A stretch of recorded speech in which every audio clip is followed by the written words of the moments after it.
Muito bem, pessoal. Voltamos então agora. Resolução ACAF, vestibular de inverno 2022.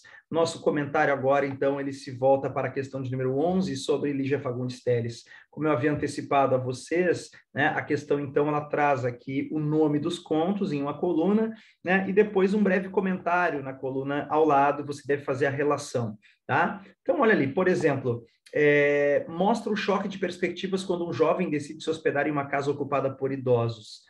O título do conto não revela muito, a princípio, o tema, não é? Então, isso torna um pouco mais difícil. Chama-se A Presença, o conto aqui. Então, você vai colocar o número 1 no penúltimo parênteses, né? Fala sobre um jovem que chega num hotel que era frequentado apenas por velhos, por idosos, certo?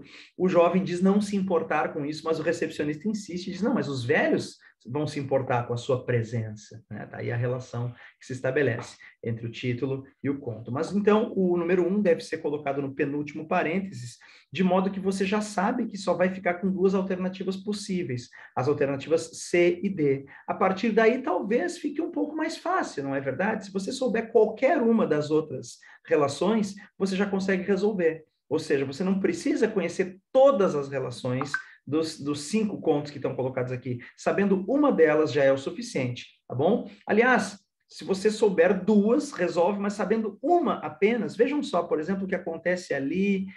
Vamos ver aqui, temos alguma situação em que somente um parênteses pode ser preenchido com o mesmo número.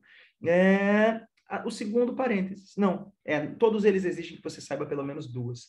Mas, de qualquer forma, pessoal, veja, você com duas, né, 2 parênteses preenchidos corretamente, você não precisa mais se preocupar com os demais. Então, é relativamente fácil. Dá uma olhada, por exemplo, no segundo. Olha só, 2. Narra a descoberta do primeiro amor de uma menina, refletindo também sobre a descoberta do eu interior nessa fase da vida.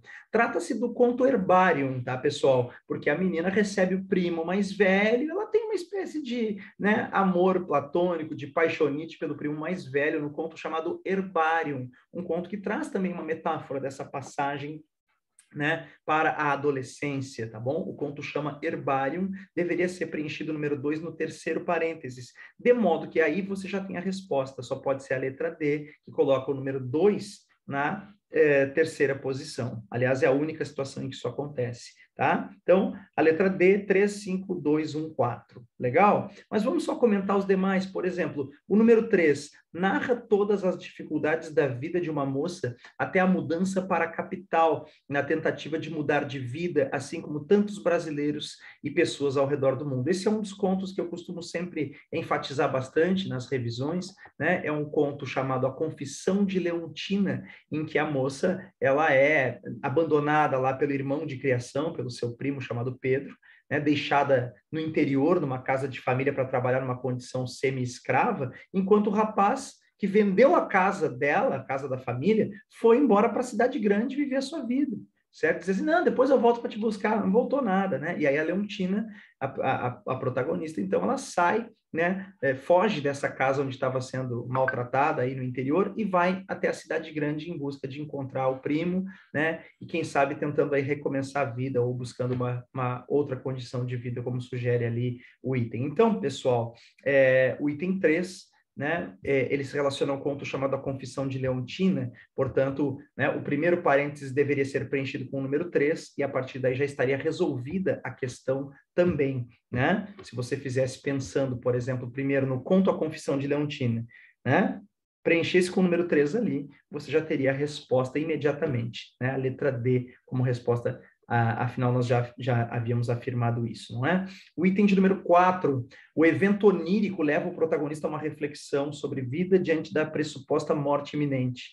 O que nós temos aqui? O onírico é o sonho, né? É aquela característica mais fantástica que aparece em alguns contos, bastante trabalhada também nas minhas aulas, nas minhas revisões, nos meus aulões. Então, assim, ó, o que acontece? Esse conto chama A Mão no Ombro, tá? E nós temos ali realmente uma ideia de que a morte possa estar tocando o ombro, né, do sujeito num ambiente que não se sabe ao certo se é sonho, né, se já é a passagem para uma outra dimensão, né? É um conto fantástico de Lígia Fagundes Telles. A mão no ombro é a mão da morte. O item 4 deve preencher o último parênteses, e mais uma vez acontecendo isso, você já tem a resposta também, preenchendo-se o número 4 ali no último parênteses, não há outra resposta que não a letra D.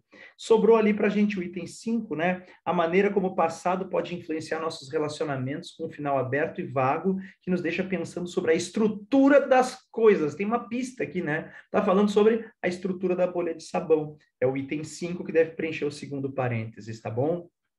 Na verdade, aqui, né, a questão é, a estrutura da bolha de sabão funciona até como uma metáfora da fragilidade da vida, né? Nós temos um personagem que, né, é um professor de física que estuda a estrutura das bolhas de sabão, que tem uma doença grave. A ex-companheira dele é a narradora, né? Então, aqui a gente tem as experiências do passado e o reencontro dessa ex-mulher com esse sujeito que agora está com uma doença grave. E a percepção dela de que a vida dele está por um fio se associa também metaforicamente aqui à estrutura da bolha de sabão, uma coisa frágil que pode ser rompida a qualquer momento, tá certo? Então, galera, como é que fica a resposta aí? Letra D, 35214, beleza?